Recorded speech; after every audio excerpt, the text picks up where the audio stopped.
ആഘോഷങ്ങൾ ഏതുമാവട്ടെ, നിങ്ങളുടെ മനസ്സിലുണ്ടോ മാക്സിലുണ്ട്. Max wedding centre, ഒരു നാടിന്റെ വസ്ത്രസങ്കല്പങ്ങളുടെ പരിപൂർണത. ഫുട്ബോൾ മനസ്സിൽ മാത്രമല്ല നെഞ്ചിൽ ഏറ്റി കഴിയുന്ന മലപ്പുറത്തുകാർക്കിടയിൽ മങ്കടയിൽ കുറച്ച് നാളുകൾക്ക് മുമ്പ് ഒരു അഖിലേന്ത്യാ സെവൻസ് ഫുട്ബോൾ ടൂർണമെൻറ്റ് നടന്നു. കാലാവസ്ഥ പ്രതികൂലമായിട്ടും ഏറ്റവും മികച്ച രീതിയിൽ ആ ഫുട്ബോൾ ടൂർണമെൻറ്റ് പൂർത്തീകരിച്ച് മികച്ചതെന്ന് അഖിലേന്ത്യാ തലത്തിലും സംസ്ഥാന തലത്തിലുമുള്ള ഫുട്ബോളിൻ്റെ സംഘാടകരെ കൊണ്ട് പറയിച്ച അതിൻ്റെ ഭാരവാഹികൾ നമ്മോടൊപ്പമുണ്ട്. മഴയുണ്ടായിരുന്നു, പല പ്രശ്നങ്ങളുണ്ടായിരുന്നെങ്കിൽ പോലും ഈ മങ്കടയിൽ സെവൻസ് ഫുട്ബോൾ ടൂർണമെൻറ്റ് ഏറ്റവും മികച്ച രീതിയിൽ നടത്തിയെന്ന് SFA കൊണ്ട് പോലും പറയിച്ചതാണ്. നിങ്ങളുടെ ഈ മിടുക്ക് എന്നല്ല പറയേണ്ട, സംഘാടക മികവ് എങ്ങനെയാണ് നിങ്ങൾ ഇത്രയും പ്രതികൂലത്തിലും ടൂർണമെൻറ്റ് സംഘടിപ്പിച്ച് വിജയിപ്പിച്ചത്? ഇൻഡിപെൻഡൻറ്റ് സോക്കർ ക്ലബിൻ്റെ സംഘാടക സമിതിൻ്റെ മികവ് കൊണ്ടാണ് അത് വിജയിപ്പിച്ചെടുക്കാൻ കഴിഞ്ഞത്. ഒരു കൂട്ടായ്മയുടെ പരിശ്രമമായിരുന്നു അത്. അതുകൊണ്ട് തന്നെ എല്ലാ പ്രതികൂല സാഹചര്യങ്ങളും മറികടന്ന് സംഘാടക സമിതി നമ്മൾ ഇവിടെ കളി കാണാൻ വരുന്ന ഫുട്ബോൾ പ്രേമികൾക്ക് ഫുട്ബോൾ മാത്രമല്ല പല രീതിയിലുള്ള എൻ്റർടൈൻമെൻറ്റും കൊടുത്തുകൊണ്ട് അവരെ സന്തോഷിപ്പിച്ചാണ് നമ്മളിവിടുന്ന് വിട്ടിട്ടുള്ളത്. അതാണ് ഈ ഒരു ടൂർണമെൻറ്റിൻ്റെ വിജയം.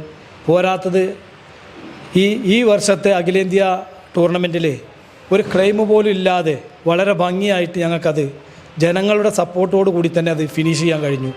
അത് ഞങ്ങളെ ക്ലബിൻ്റെയും ഞങ്ങളുടെ നാട്ടുകാരുടെയും പൊതുവായി വന്ന ജനങ്ങളുടെയും ഒരു നല്ല കൂട്ടായ്മ കൊണ്ടാണ് അത് വിജയിപ്പിച്ചെടുക്കാൻ കഴിഞ്ഞത്. ഇങ്ങനെ മങ്കടയിലൊരു വലിയ മത്സരം നടത്തി വിജയിപ്പിച്ചു. മാത്രമല്ല സംഘാടക സമിതിക്ക് വലിയ ഉപദേശവും കൊടുത്തത് താങ്കളാണ്. ഈ മികവിനെയും ഈ മത്സരങ്ങളെക്കുറിച്ചൊന്നും. ഈ മങ്കടയെ സംബന്ധിച്ച് ഫുട്ബോൾ അറിയാലോ. ഒരു കാലത്ത് ഈ വെള്ളുവനാട്ടിൽ അല്ലെങ്കിൽ കേരളത്തിൽ മഴക്കാല ഫുട്ബോൾ തുടങ്ങിയൊരു ചരിത്രം മങ്കടയ്ക്കുണ്ട്. ഏകദേശം 40 വർഷത്തോളം മഴക്കാല ഫുട്ബോൾ തുടങ്ങി. കുട്ടിക്കാലം മുതൽ തന്നെ ഫുട്ബോളുമായി ബന്ധപ്പെട്ട് പ്രവർത്തിക്കുന്നവരാണ് ഇവിടെയുള്ള ഏകദേശം എല്ലാ ആളുകളും. അതിൽ കക്ഷി രാഷ്ട്രീയം, മതം, ജാതി ഒന്നുമില്ല. അപ്പോൾ അത് അവിടെ നിൽക്കട്ടെ. ഈ വർഷത്തെ ടൂർണമെൻറ്റിൻ്റെ മികവ് എന്ന് പറഞ്ഞു കഴിഞ്ഞാൽ അത് ചെയർമാൻ്റെ ഒരു പ്രത്യേക താല്പര്യം തന്നെയാണ്. കാരണം ഈ നാട് വിട്ടുപോയി പല സ്ഥലങ്ങളിലും കളികളും അതിൻ്റെ സംഘാടനവും ഒക്കെ കണ്ടുപഠിച്ച് ഒരു പുതിയ കാഴ്ചപ്പാടിലൂടെ അത് കൊണ്ടുവന്നു എന്നുള്ളതാണ് ഒരു പ്രത്യേകത. ഞാനത് പ്രത്യേകിച്ച് ഓർക്കുന്നുണ്ട്. ഓരോ സ്ഥലത്തും ഓരോ സമയത്തും കാണിക്കുന്ന ഒരു വിഷയം ചിലപ്പോൾ നമുക്ക് പോലും തോന്നിയിട്ടുണ്ടാവും ഇത് അധിക ചിലവല്ലേ എന്ന്. പക്ഷേ എന്നിരുന്നാലും ഈ നാട്ടിലെ ജനങ്ങൾ കളി കാണുന്നതിന് വരുന്നതോടൊപ്പം അവരുടെ മനസ്സിലെ ആ ഒരു എൻ്റർടൈൻമെൻറ്റ്, ആ ഒരു കളിക്ക് പോകുമ്പോൾ ഞങ്ങൾക്ക് ഇത്തരത്തിലുള്ള കാര്യങ്ങൾ കൂടി കാണാൻ പറ്റുന്നുണ്ടോ എന്നുള്ളൊരു ആ ഒരു മാനസിക സന്തോഷം. അത് പ്രത്യേകിച്ച് പല സ്ഥലത്തും ഞാൻ പോകുന്ന പല സ്ഥലങ്ങളും എന്നോട് പറയലുണ്ട്, സ്ത്രീകൾക്കായിട്ട് പ്രത്യേകിച്ച് ഒരു സൗകര്യം ചെയ്തു കൊടുക്കുക. ഇപ്പോൾ ലാസ്റ്റ് കളി 1-2 കളിക്ക് വന്നപ്പോൾ ഞങ്ങൾക്കൊരു അബദ്ധം പറ്റിയത് തന്നെയാണ്. കാര്യം വീൽ ചെയറിൽ കളി കാണാമെന്ന പയ്യന്മാരുണ്ടായിരുന്നു. അപ്പോൾ ഞങ്ങൾ പിന്നെ ഒരു തീരുമാനം എടുത്തു. ചെയർമാനോടത് പറഞ്ഞിട്ടുണ്ട്. അടുത്ത വർഷം കളി നടത്തുമ്പോൾ അവർക്കും ഇതേമാതിരി സ്റ്റേഡിയത്തിലൊരു പ്രത്യേക സൗകര്യം ചെയ്തു കൊടുക്കണമെന്ന് പറഞ്ഞിട്ടുണ്ട്. കൺവീനർ നൗഷാദ് നമ്മോടൊപ്പം ചേരുകയാണ്. മങ്കടയുടെ ചരിത്രത്തിൽ ഇത്രയും മികച്ച ഒരു ഫുട്ബോൾ ടൂർണമെൻറ്റ് 5ാമത്തെ വർഷമാണ് നടത്തുന്നത്. എങ്ങനെ സാധിച്ചു ഇങ്ങനെയൊരു മത്സരം നടത്താൻ നിങ്ങൾക്ക്?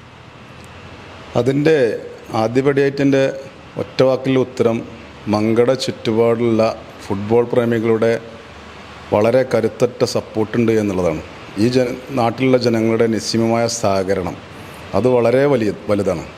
പിന്നെ അതിനോടനുബന്ധിച്ച് തന്നെ ഞങ്ങൾക്ക് ഈ പ്രാവശ്യം വന്ന ജനറൽ കൺവീനർ എന്ന നിലക്ക് നമ്മുടെ സുഹൃത്തും സലാമും വളരെയധികം ഇതിൻ്റെ ഹൈലൈറ്റിലേക്ക് എത്തിക്കാൻ വേണ്ട എല്ലാവിധ സ്വന്തമായിട്ടും കൂട്ടായിട്ടും എല്ലാവിധ സപ്പോർട്ടും കാര്യങ്ങളൊക്കെ വളരെ ഭംഗിയായ രീതിയിൽ അതിനെ അവതരിപ്പിച്ചു എന്നുള്ളതുകൂടി ഇതിൻ്റെ ഒരു പ്ലസ് പോയിൻ്റ് തന്നെയാണ്. അതായത് ഈ മങ്കടക്കാർക്ക്, അതായത് മങ്കടയ്ക്കൊരു ചരിത്രമുണ്ട്. ലോകമറിയുന്ന ഛായാഗ്രഹകൻ മങ്കട രവിവർമ്മ. അത് കഴിഞ്ഞതിന് ശേഷം ഇനി ഒരുപാട് പേരെ ചേർത്ത് നിർത്തുകയും നാട്ടിൽ എന്തുണ്ടെങ്കിലും ഞങ്ങളുണ്ട് കൂടെ എന്ന് പറയുന്ന PT ഗ്രൂപ്പിൻ്റെ സലാംക്കെ ആയിക്കോട്ടെ, അൻവർക്കെ ആയിക്കോട്ടെ, ഇവരുടെയൊക്കെ വാക്കുകളിൽ നിന്ന് മനസ്സിലാവുന്നത് എല്ലാത്തിനും കൂടെ നിൽക്കാൻ, ഒപ്പമുണ്ടാകാൻ അങ്ങനെ ഒരാളുണ്ടെങ്കിൽ എന്ത് വിജയിക്കുമെന്നുള്ളതാണ്. പിന്നെ കൂട്ടായ്മയുടെ വിജയമെന്ന് തന്നെ പറയേണ്ടി വരും. ഈ നാട്ടിൽ എന്ത് പ്രശ്നങ്ങളുണ്ടെങ്കിലും സഹായം എത്തിക്കണമെങ്കിലും ഈ ഇൻഡിപെൻഡൻസ് സോക്കർ ക്ലബിൻ്റെ ഭാരവാഹികളുണ്ട്.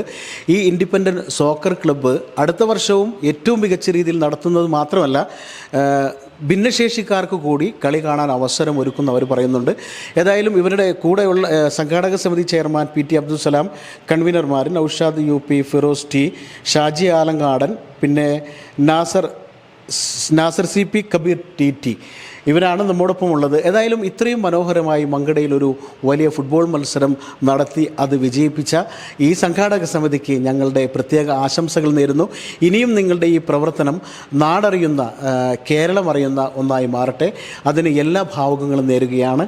ക്യാമറാമാൻ ബിനുവിനൊപ്പം ജബ്ബാർ വേണാട്ട്, നീള 24 ലൈവ്.